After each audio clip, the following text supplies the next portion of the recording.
5 minutos adiantados. Vamos, então, passar para a última sessão dessa tarde, da primeira parte. 熱帯果樹栽培と、アグロフォレストリーと。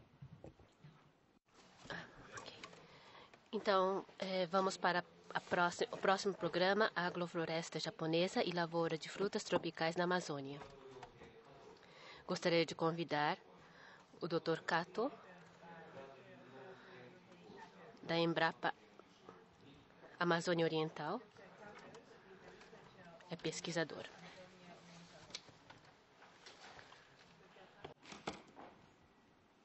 Bom, boa tarde a todos e a todas. Em primeiro lugar, eu gostaria de agradecer à comissão organizadora pelo convite de participar desse simpósio, né? Em especial aí o nosso amigo Yamada, né? Masaki Yamada, pelo convite de participar desse evento. Bom, eu vou tentar fazer minha apresentação, né? Colocando aqui um pouco do que é desenvolvido lá em Tomiaçu, lá pelos agricultores de origem japonesa, principalmente baseado na questão dos sistemas agroflorestais, que está sendo muito praticado naquela região pelos agricultores. Claro que nessa sequência o desenvolvimento da questão da fruticultura é incorporado dentro do sistema de produção dos agricultores de lá, né? Então, o município de Tomiaçu, ele está localizado no norte do Brasil,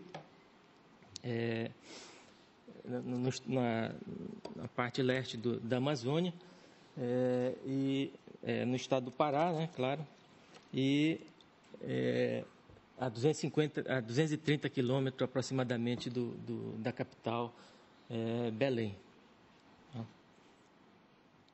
no nordeste do estado do Pará. Bom, em princípio, apenas para iniciar, né, esse breve histórico, eu acho que o professor Roma já deu uma boa introdução para mim, então eu não preciso tecer muitos comentários, eu posso ir avançando. Mas colocar aí, só lembrando, né, a questão da imigração na Amazônia, em 1929, o início da imigração naquela região, e a questão da introdução da pimenta do reino, né, que foi colocado pelo colega Roma. Então, na realidade, o desenvolvimento, como já foi discutido aqui, da colônia, na realidade, veio devido exatamente ao desenvolvimento do cultivo da pimenta naquela região, né? Claro que, em decorrência do sistema de cultivo, que eu vou apresentar um pouco mais na frente, ocorreu problemas de doenças, né? A questão de mercado também, teve problema com a questão da produção, da forma como era cultivada a pimenta do reino, então se partiu a necessidade de diversificação da produção, né? Então, nesse sentido, que houve a questão do desenvolvimento dos sistemas agroflorestais. Então, a pimenta do reino, né, que naquela época que se desenvolveu a pimenta, como o Roma já colocou, é considerada até como diamante negro, né, naquela época, por causa dos altos preços conseguidos no mercado, principalmente por causa das exportações, era para o mercado externo. E o sistema de cultivo, na realidade, o Roma chegou a apresentar, né, nessa base, né, monocultivos,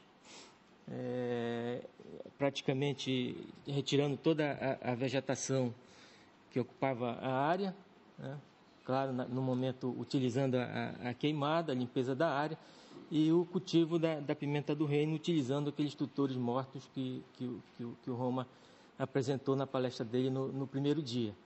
Então, devido ao preço que se conseguia na época no cultivo, com seu cultivo, naturalmente que a questão do uso de fertilizantes, outras tecnologias, para se aumentar a produtividade, né? Então, isso tudo levou à utilização de grande quantidade de fertilizantes, químicos também, né? Matéria orgânica, fertilizantes solúveis, inseticidas, defensivos de modo geral, era utilizado, bastante empregado nesse processo de cultivo, né? Aqui é um aspecto da colheita, todo manual, né, no momento que está no ponto de ser feito a colheita. Bom, naturalmente que devido a esse tipo de sistema de cultivo, né, o solo normalmente aqui ficava exposto.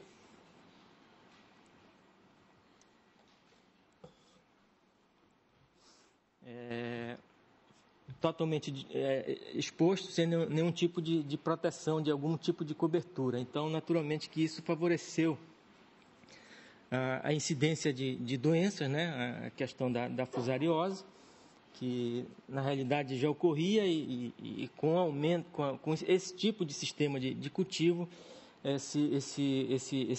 esse fungo aumentou bastante e começou a causar problema com o cultivo da pimenta. E um outro problema, né, que também causou o grande problema com a pimenta do reino, é a questão da ocorrência de uma virose, né, a virose do mosaico do pepino. Então, no caso dessas doenças que ocorreram, praticamente dizimou muitos pimentais, né, por causa da virose, houve intervenção do Ministério da Agricultura para erradicar pimentais. Então, muita gente que tinha acumulado um certo capital praticamente perdeu esse recurso, esse dinheiro que tinha acumulado por causa desse tipo de sistema de cultivo. Então, se tornou num cultivo de alto risco naquele momento, né? Então, naturalmente que houve a necessidade de se diversificar a produção. Então, como a pimenta do reino realmente era um produto que realmente garantia e dava dinheiro, então ninguém naquele momento se preocupou em diversificar. Então, no momento que surgiu esse problema da doença, então se sentiu essa necessidade de diversificar a produção, né? Então, um dos produtos das culturas que foi iniciado logo foi o cultivo do cacau, né? Como eu comentei antes, o cultivo da pimenta do reino, utilizando altas quantidades de fertilizantes, então aquele solo estava bem fertilizado, né? Então a capacidade produtiva dela tinha sido elevada, porque os solos nossos na Amazônia são muito fertilidade natural muito baixa, né? Mas com a utilização de altas quantidades na pimenta do reino, naturalmente que esses fertilizantes muitos estavam acumulados lá, principalmente o fósforo, né? Também estava acumulado nessas áreas. Então, no momento que se colocou o cultivo do cacau, né? Apesar de já ter tido alguma tentativa, mas agora já é um outro momento em que já havia sido trabalhado o cultivo do cacau, então um produto já, de certa forma, selecionado e melhorado, com uma produtividade melhor. Então, naturalmente que o cacau teve sucesso, apesar de não ser uma área naquela época recomendada pela CEPLAC, né, por exemplo, que já trabalhava na Bahia com cacau. Então, era uma região que não era apropriada para cacau, mas foi cultivado e com sucesso exatamente por causa dessa questão da fertilidade do solo que foi melhorado, construído através do cultivo da pimenta do reino.